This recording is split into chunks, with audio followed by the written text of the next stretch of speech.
አደራ በክፍል 48 እንግዲህ ብሌንና ሳሚ ተገናኝተው ነበረ። ሳሚን እንግዲህ ከዚህ በፊት አቶ ባይሉ አስደብድቦት ነበር ማለት ነው። ያስደበደበበት ምክንያትም ለሰላም እውነቱን ስለነገራት ነበር። አቶ ባይሉ እንግዲህ ለማስደብደብ ሳይሆን እንዲገሉት ነበር ያዘዘው። ግን እነሱ የሞት መስሏቸው ትተው ስለሄዱ ሳሚ ተርፏል ማለት ነው። እንደ አጋጣሚ መንገድ ላይ ብሌን አግኝቷትም እንዴ ሳሚ የት ጠፍተህ ነው? ምን ሆነህ እንደዚህ ሲሆንከው?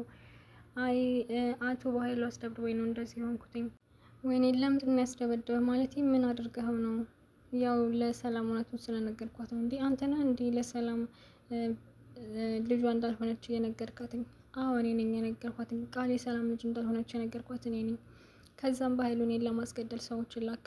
ግን ሰዎቹ እያሞትኩ መስሏቸው ሳያረጋግጡ ስለሆነ ሲሄዱ ፈጣሪ ያተረፈኝ ብሎ እንግዲህ ለብሌን እኔ እኮ የዛን ሰዓት መተህ እንደዛ ስትለኝ እውነት አልመሰለኝም ነበር። ይህ ሁሉ የሆነው በእኔ ምክንያት ነው። ቆይ ለምንድን ነው ግን ህይወትን አደጋ ላይ ጥለን ለማየት የመጣኸው? እያለችው ነበር ብሌን። ያው አንቺን በጣም ስለምወድሽ ነው እና ደግሞ የዚህን ያህል ነው እንደምትወደኝ? አንተ እኮ እኔን አታውቀኝም። ስለዚህ እንዴት የዚህን ያህል ዋጋ ልትከፍልልኝ ቻልክ? ብሌንን አንቺን በጣም ነው የምወድሽ እያላት ነበር። ሳሚ እንግዲህ ብሌንን በእውነቱ በጣም ነው የሚወዳት ማለት ነው። እንግዲህ ወደ እናትሽ ማን እንደሆነች እነግርሻለሁ። አሁን ግን ሂጂ ወደ ቤትሽ ብሎ ልኳት ነበረ። ቃል ደግሞ ሰላም ከቤት አባረራታለች ማለት ነው። ወርቋን የሰላምን ወርቅ ሰርቃ ልትሄድ ስትል ሰላም መጥታ ድንገት አይታታለች። እንዴ የኔ የቀረሽ አይደል? ውሰጁ፣ ይጥቀምሽ፣ ውሰጁ።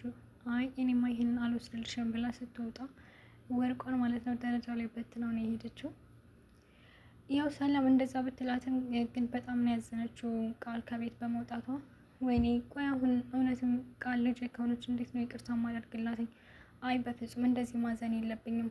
ማለትም እውነትም ቃል የኔ ልጆች ትሆን አትችልም። ከዛ ውጭ ሳሚ እንደዚህ ብሎ አይነግረኝም ነበር እያለ ምንም እውነታ። ስለዚህ ቃል ልጅ እስካልሆነች ድረስ ከዚህ ቤት መኖር የለባትም። ልጅ ከሆነች ግን መልሼ አመጣታለሁ። እንግዲህ ቃል መሄጃ የላትም። ከዚህ በፊት ጎዳና ነው ስትኖር የነበረው። ያው በኃይሉ ነው የሆነ ስራ አግኝቼልሻለሁ። በመጀመሪያ ሳሚ ነው ከሳሚ ጋር ነው የምታወቀው። ከዛ ስራ አግኝቼልሻለሁ እንደዚህ ነው ብሎ ሲያመጣት ነው እንደ መልቋቃነት እንትን ያለችው እንጂ ከዚህ በፊት ጎዳና ላይ ነው ስትኖር የነበረው ማለት ነው። እንግዲህ የት ነው የሚሄደው? ወይኔ ጉዴ መሄጃ የለኝም እኮ ብላ ስትሄድ እንዳጋጣሚ ዳግምና ያገኘችው ማለት ነው። ወይኔ ምን ሆነሽ ነው ቃል? ለምንድን ነው የምታለቅሽው? ብቸኛ ሆኛለሁ ዳግምዬ። ይኸው እናቴ ከዘጋ ቤት ያባረረችኝ። እናቴ ካባረረችኝ ማን ይፈልገኛል? በጣም ነው ያዘንኩትኝ። ወይኔ ጉዴ በቃ አይዞሽ ችግር የለውም እናትሽ አይደለች? ቢያንስ ትንሽ ንዴቷ እንደበረደላት ይቅርታ ታደርግልሻለች። ስለዚህ በዚህ ልክ ማዘን የለብሽም እያለ ዳግም እያጽናናት ነበረ። ዳግም እንግዲህ ከዚህ በፊት እሷን ቃልን ስለጎዳትኝ ለብሌን ብሎ ከቃል ጋር እንደሚወዳት ምናምን እያስመሰለ የብሌን እናት ለማወቅ ማለት ነው እንደዛ እያደረገ ነበር። እና በዛ ነገር በጣም ተጸጽቶ ነበር። ቃል ደግሞ የእውነትን በጣም ስለምትወደው በጣም አዝናበት ነበር። እንዴት እንደዚህ ታደርገኛለች ማለት ለብሌን ብለህ እንዴት እንደዚህ ነገር የሚል ታደርጋለህ እያለችው ነበረ። እሱም እውነት እኮ ነው። በጣም ህሊና ቢስ ሆንኩኝ። እንዴት እንደዚህ ያደርጋለሁ? እራስ ወዳድ ነኝ። ለእኔና ለብሌን ፍላጎት ብዬ ቃል ላይ ይህን ነገር ማድረግ አልነበረብኝም። በስሜቷ ላይ ነው የተጫወትኩባትኝ ብሎ በጣም አዝኖ ነበር። እና ለብሌን ደግሞ ይህን ነገር ሲነግራትኝ እንዴት እንደዚህ ትለኛለህ? ማለት እኔ እኮ ይህን ነገር አድርጌ ያልኩህ እኔም ስሜት የለኝ ሆኖ አይደለም፣ ግን ለእናቴ ብዬ ነው። እናቴ በጣም ናፍቃኛለች። እናቴን ለማወቅ ስለምፈልግ ነው እንጂ ቃል ላይ እንደዚህ ለመጫወት ፈልጌ አልነበረም። ቃልም እንግዲህ በጣም ተናዳ ስለነበር ብሌንም በጩቤ ልትወጋት ነበር። አንቺ ነሽ ይህን ሁሉ ነገር ያስደረግሽው። እንዴት በሳሚ ማለት በዳግም እንደዚህ ታስደርግብኛለች? ዳግምን በጣም እንደምወደው ታውቂያለሽ እና በስሜት የኔ የተጫወትሽብኝ ብላ ልትገላ ስትል ነው እንግዲህ ሰላም መጥታ እንዴት እንደዚህ ታደርጊያለሽ? አንቺ ሲጀመር የኔ ልጅ አይደለሽም። አንቺ በጣም ጨካኝ ልጅ ነሽ። በዛ ላይ ብለሽ ደግሞ ልጅ ልትገለጥ ትፈልጊያለሽ። ምን ማለት ነው? እሷ ልጅ ናት እንዴ? ባትሆንም ብሌንን ማየት እንደ ልጅ ነው። ስለዚህ ከዚህ ቤት እንድትኖሪ አልፈቅድልሽም። ልጅ እንደሆንሽ እስከ ደጋግ ድረስ ከዚህ ቤት ትወጫለሽ ብላ አባረራታለች ማለት ነው። እንግዲህ ዳግም ወደ ቤቱ ሊወስዳት ተስማምቷል። እንደዚህማ በዚህ ሁኔታ ላይ ሆነሽማ ትችሽ አልሄድም። እኔ ከእናቴ ጋር ከመገናኘት በፊት የምኖረው ህይወት በጣም ደባሪ ህይወት ነበረ። ግን ሳሚ እንደዚህ ማለት እንዳትጠይቀኝ፣ እንዴት ያለ ህይወት ነበር የነበረሽ ብለህ ምንም አይነት ጥያቄ እንዳትጠይቀኝ ነው ያለችው ማለት ነው። ምክንያቱም እሷ የነበራት የጎዳና ህይወት ነበረ። እንግዲህ እሷ ለማጭበርበር ነው ወደ እነ በኃይሉ ቤት ደግሞ ወደ ሰላም ቤት ልጅሽ ነኝ ብላ የመጣችው በገንዘብ ተከፍሏት ስለሆነ ከዛ በፊት ጎዳና ስለምትኖር ያ ነገር እንዲታወቅባት አልፈልግም። በቃ ችግር የለውም እስከዛው ድረስ ማረፊያ እስክታገኝ ድረስ ወደ እናቴ ቤት ወስድሻለሁ። አይ ዳግም እንደዛማ መሆን የለበትም፣ እናንተን ማስቸገር የለብኝም እያለች እያስመሰለች ነበረ። ግድ የለሽም እናቴን አናግሪያትኝ እኛ ጋር ታርፊያለሽ፣ ከዛ እናትሽ ይቅርታ ስታደርግልሽ ወደ ቤትሽ ትመለሻለሽ በማለት እንግዲህ ዳግም ወደ ቤቱ ይዟት ሄዶ ነበረ። የዳግም እናት ደግሞ በጣም ነው የተናደደችው። እንዴት ይዛት ትመጣለህ? ይቺ እኮ በጣም ወረዳ ልጅ ናት። የዛን ጊዜ እኮ ከቤቷ ሌቦች ብላ ያባረረችን፣ እንደውም ቤቷ ባልሆነ ቤት ነው አቋሻ ያባረረችን። የኔ የድሀይቱን ባን እዚህ ላይ የጣላት ሌባ ነሽ። እንደውም አንቺ ከዚህ በላይ ይገባሻል። የዛኔ እንደዛ አቋሸሽ ከሰው ቤት ስታባሪርን፣ ዛሬ ደግሞ ከኔ ቤት ለምነሽ ለማደር መጣሽ። ይኸው ፈጣሪ ያዋረደሽ። እንደዛ ማድረግ አልነበረብሽም። ግን አንቺ ላደረግሽው ኃጢአት ሁሉ ትከፍያለሽ በማለት እንግዲህ የወቀሰቻት ነበረ። አይ በቃ እውነቷን ነው እናትህን ይቅርታ ለማድረግ የሚከብድ ስራ ነው የሰራሁባት። በጣም መጥፎ ነገር ነው ያደረግኩት። ስለዚህ ከምረብሻችሁ ብሄድ ይሻላል ስትል፣ ኧረ እባክሽ እማዬ ቆይ እማዋራት ነገር አለ እና ያንቺን ከውጭ ላዋራሽ። ግን ምንም የምታዋራኝ ነገር የለም። ይቺ ባለየ ናት፣ አላስጠጋትም። ስለዚህ በዘጋ ቤቴ ደግሞ ማንንም ሰው ይዘህ መምጣት አትችልም። ምንም የምናወራው ነገር የለም በማለት እንግዲህ እየተቆጣችሁ ነበር። እሱም እንግዲህ አረጋግቶ ለማውራት የሞከረ ነበር። እባክሽ እማዬ መሄጃ የላትም፣ ከእናቷ ጋር ደግሞ ተጣልታለች፣ እናቷ ከቤት አባረራታለች። ስለዚህ የዛሬን ብቻ ትደርስ ይላትኝ። ሲጀመር እኮ እሷ እናቷ አይደለችም፣ ሰላም እናቷ አይደለችም። ቃል የሰላም ልጅ እንዳልሆነች ብሌን ነግራናለች። ለገንዘብ ብላ ነው ይህን ሁሉ ነገር ያደረገችው ብላ እንግዲህ ለዳግም ስትነግረው ቃል እየሰማች ነበር። ወይኔ ጉዴ፣ በቃ የሰላም ልጅ እንዳልሆን ሁሉም ሳወቀብኝ። ያቺ ብሌን ናት ይህን ነገር ያደረገችው፣ ይቺ የተረገመች እያለች ነበር ተደብቃ እየሰማቻቸው ማለት ነው። እንግዲህ የብሌን እናት ሰላም እንደሆነች ከዚህ በፊት ለዳግም እናት ተነግሯታል። ግን ያን ነገር ለብሌን አልነገረቻትም። በስልክ ተደውሎ ሳሚ ብሌን የሰላም ልጅ ናት በማለት ነግሯት ነበረ። ግን የዳግም እናት ያው እንደ በፊቱ ሊሸውዷት ይሆናል ልጅን። ስለዚህ እርግጠኛ ባልሆንኩበት ነገር ልጅን ልቧ እንደዚህ መሆን የለበትም በማለት ለጎረቤቷ ስታማክረው፣ ጎረቤቷ ደግሞ የባህሉ ሰው ስለነበረች አይ አውቀው ነው ዝም ብሎ ነው፣ ስለዚህ ምንም ነገር አትንገሪያት በማለት እንዳትናገራት አድርጋለች ማለት ነው። ይህን ነገር ደግሞ ለባህሉ ሂዳ ነግራ የዳግም እናት ብሌን የሰላም ዝንዶች አውቃለች ብላ ነግረው ነበር ነው። በኃይሉ ደግሞ እሷን ለመግደል ሙከራ ለማድረግ ሁሉ ሞክሮ ነበር፣ ግን አልተሳካለትም። በስተ መጨረሻ እንግዲህ ብሌን እናቷን ማውቀው አይቀርም። ሳሚው እንግዲህ ሊነግራት ዝግጁ ነው ማለት ነው ለብሌን። ብሌን ከሰላም ጋር እያወራች ነበር። ወይ ምን ሆነሽ ነው እንደዚህ የደበረሽ? እኔ እንጃ በጣም ደብሮኛል ብሌን፣ እንደው አንቺ ልጅ ብትሆኝ ብዬ ተመኘሁኝ። ቃል ምንም ልጅ አትመስለኝም። ሳሚ ያለኝ ነገር ትክክል ሳይሆን አይቀርም እና ከቤት አባረሪያታለሁ ብላ ለብሌን እየነገረቻት ነበር። ወይ እኔም እናትን መምረጥ ብቻ ኖሮ አንቺን ነበር እናት አድርጌ የምመርጥሽ እያለቻት ነበር። ብሌን ደግሞ እንዴ ለዛ ነው አቶ በኃይሉ ሳሚን ያስደበደበው ማለት ነው ስትል፣ ምን በኃይሉ ሳሚን አስደብድቦታል እንዴ? አዎ አስደብድቦታል። ያው ላንቺ ሮቱን ስለነገረሽ ይመስለኛል እንዴት እንደዚህ ያደርጋል ብላ እንግዲህ ተነዳ ወደ በኃይሉ ሄዳ ነበር ሰላም ማለት ነው። እንግዲህ በኃይሉ ደግሞ እንዴት እንደዚህ ትጫወትብኛለሽ? እኔ እኮ ወንድሞች ነኝ፣ ከማን ጋር እንደምታወሪ አታውቂም እንዴ? እያለ እየተቆጣት ነበር ማለት ነው ሰላምን።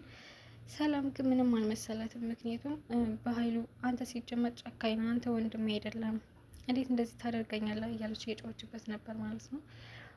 ቆይ ለምንድን እንደዚህ የተናደድሽው ሲላትም፣ አይ አንተ እኮ ሳሚን ለማስደብደብ ሞክረሃን እና ደግሞ ሳሚን ያስደበደብከው እውነቱን ስለነገረኝ ነው እያለችው ነበረ። እሱም እንግዲህ አይ እነሱ አልገደሉትም እንዴ ማለት እየሞተ መስሎኝ ነበር እኮ መሞቱን ሳያረጋግጡ ነው እንዴት ተውት የመጡት እያለ የተናደደ ነበር በኃይሉ። እንግዲህ ለካም አባባ የሚጠላው ወዶ አይደለም እንደዚህ መጥፎ ጸባይን ስለሚያውቅ ነው። ቆይ እንዴት እንደዚህ ታደርገኛለህ? ሲጀመር እንዳንተ አይነት ወንድም የለኝም በማለት እንግዲህ ተናዳ እየተናገረችው ነበረ። ብሌን ደግሞ ይህን ነገር ለሰላም በመናገሯ በጣም የተጸጸተችው፣ ምክንያቱም በኃይሉ ሳሚ በህይወት እንዳለ ካወቀ ድጋሚ መግደል ሙከራ ስለሚያደርግበት ማለት ነው። ለሳሚ ደውላ ሳሚ በጣም ይቅርታ አድርግልኝ፣ በኃይሉ በህይወት እንዳለ አውቋል እንዴ ብሌን እንዴት እንደዚህ ታደርጊያለሽ? ምንስ ብጠኝ እኔ በህይወት እንድኖር አትፈልጊም እንዴ? ለምንድን ነው ለበኃይሉ የነገርሽው? እያላት ነበረ። አይደለም ሳሚ እኔ አንተን እንድትገደል ፈልገው ደግሞ አንተን ስለምጠላህ አይደለም፣ ግን ለሰላም እያወራን ስለአንተ እያወራን ስለነበረ ስለአንተ ስታወረኝ ያው አምጦ የነገርኳትኝ በኃይሉ ሳሚን አስደብድቦታን ብዬ ነገርኳት በማለት እንግዲህ የነገረችው ነበረ። እሱም እንግዲህ እሺ በቃ ችግር የለውም በኃይሉ ምንም ማድረግ አይችልም ወይ በቃ እኔ ምንም ነገር አልችልም ማለት ነው፣ ነገሮችን ከማበላሸቶች ማስተካከል አልችልም፣ አሁን ድጋሚ በእኔ ምክንያት ችግር ውስጥ ገባሁ እያለች እንግዲህ እያዘነች ነበር ብሌን። ችግር የለውም የኔ ቆንጆ፣ በኃይሉ ሲጀመር እኔ ያለሁበትን ቦታ አያውቅም፣ ያን ነገር ማድረግ አይችልም፣ እኔ ራሴን መከላከል እችላለሁ። አንተ እንዴት ነው ራስን መከላከል የምትችለው በዚህ ሁኔታውን? እናም ስለ እናትሽ የምነግርሽ ነገር አለኝ እያላት ነበር ማለት ነው። የዛን ጊዜም እኮ የምነግርሽ ነገር አለ ብዬሽ ነበረ የመጣሁት ስለ እናትሽ ልነግርሽ ነበር፣ ግን አንቺ ልታዳመጡኝ አልቻልሽም ብሌን እንግዲህ ከዚህ በፊት ብዙ ጊዜ ሊነገራት ፈልጎ እንዲሁም የቃል ጓደኛ ራሱ ስለ እናቷ ልትነግራት ነበር። አልሰማሽም ውጭልኝ ብላ አባረራት ነው እንጂ የዛኔ ራሱ ልትነግራት ነበር። ሳሚም እንደዚሁ ሊነግራት ስል አይ በቃ ወሬ አልፈልግም ብላ ትታው እየሄደች ነው እንጂ እስካሁን ድረስ የሰላም ልጅ እንደሆነች ታውቅ ነበር ማለት ነው። በራሷ ጥፋት ነው ጊዜውን እያራዘመችው። እሺ በእናትህ ሳሚ ንገረኝ፣ የዛኔ እንደዛ አድርጊያለሁ፣ በጣም ይቅርታ አድርግልኝ፣ ማድረግ አልነበረብኝም፣ ግን አሁን እባክህን ስለ እናቴ ንገረኝ። እናቴ ማነች? እኔ በእናቴ ናፍቆት እየተሰቃየሁ ነው፣ እናቴ የት እንዳለች ማወቅ ፈልጋለሁ ብላ ሳሚን እየጠየቀችው ነበረ። ሳሚም እንግዲህ አይ በፍጹም ይህ በስልክ አይሆንም፣ በስልክ ልነግርሽ አልችልም፣ ስለዚህ እኔ ካለሁበት ድረስ ትመጫለሽ ነገር ከዛም እነግርሻለሁ ሲላት፣ ብሌን ደግሞ እባክህ መጠበቅ አልችልም፣ አሁን ንገረኝ እንዲህ እስካሁን ድረስ ጠብቀሽ የለ እንዲ አንድ ቀን መጠበቅ አያቅትሽም፣ ስለዚህ ጠብቂ እሺ። ግን በቃ አንተ እንዳትመጣ እኔ ካለበት ድረስ እመጣለሁ ብለው ተስማምተዋል ማለት ነው። አሁን ብነግርሽ ከዛ ነገሮች ይበላሻሉ፣ በኃይሉ ደግሞ የሰላም ልጅ እንደሆንሽ ካወቀ ይገልሻል፣ ስለዚህ እንደዚህ መናገር የለብኝም ራሴ አረጋግጬ ነው የምነግርሽ በማለት እንግዲህ ሳሚ በጣም ስለሚወዳት ብሌንም አልነገራትም ማለት ነው። በዚህ በኩል ደግሞ ቃልና ዳግም ማለት ነው ፍቅረኛ ማማቾች እየሆኑ ይገኛሉ። ዳግም እንግዲህ ቃልን ወደ ቤቱ ይዟት ሂዷል ማለት ነው። እናቱን እንደምን ብሎ አሳምኖ ከዛ ይሄኛ ጋር ትሆን ብሏት እሺ ብላለች ማለት ነው። የሸረችበት ምክንያት የሆነ ነገር ስላሰበች ነው። ከብሌን ጋር ልታጣላ ነው ማለት ነው። ከዚህ በፊት እናንተ እህትና ወንድም ናችሁ፣ ስለዚህ አንድ ላይ መሆን አትችሉም ብላችሁ ነበረ። ዳግም ደግሞ እኔና ብሌን በጣም ነው የምንፋቀረው፣ የስጋ ዝምድና ደግሞ እያለንም፣ ስለዚህ አንድ ላይ እንሆናለን ብሎ ነበር። ያን ነገር ደግሞ አልተቀበለችው ማለት ነው የዳግም እናት። የፈለገችው እንግዲህ ቃልና ዳግም አንድ ላይ ተኝተው ለብሌን ማሳየት ነው እና ብሌንን ጠርታት ነበረ። ብሌንም ስትመጣ ከቤት ያልጠበቀችው ነገር ነው ያገኘችው ማለት ነው። ቃልና ዳግም አንድ ላይ ተኝተው ነው ያገኘቻቸው። በጣም ደንግጣ ነው እያለቀ ማለት ነው። መጀመሪያ ላይ ግን ቃል ብዬኔ ልጅ እንዲሁ የዛሬ ዘበ ልጆች እኮ አትበሉም፣ ለዛ ነው እንደዚህ የምትከሱትኝ እያለች እያጎረሰቻት ምናምን ነበረ ነው። እንዴ እናቴ ዛሬ ምን ሆናለች? በጤናው አይደለም የሆነ ነገርማ አስባለች፣ ይቺ አሮጊት ምን አስባ ነው እያለች ነበር። ቃሉ ምን ልታደርገኝ ትችላለች? ሲጀመር ምንም አታመጣም፣ ግን እንደዚህማ ጥሩ ሰው እንዴት ልትሆን ቻለች? እንዴት ዋንዴ ተገለበጠች? እያለች ቃሉም እያሰበች ነበረ። እንግዲህ አሮጊቷማ ተንኮል አስባባቸዋለች ማለት ነው። ከቃል ጋር አንድ ላይ ሆኖ ብሌን እንድታይ ነው የፈለገችው።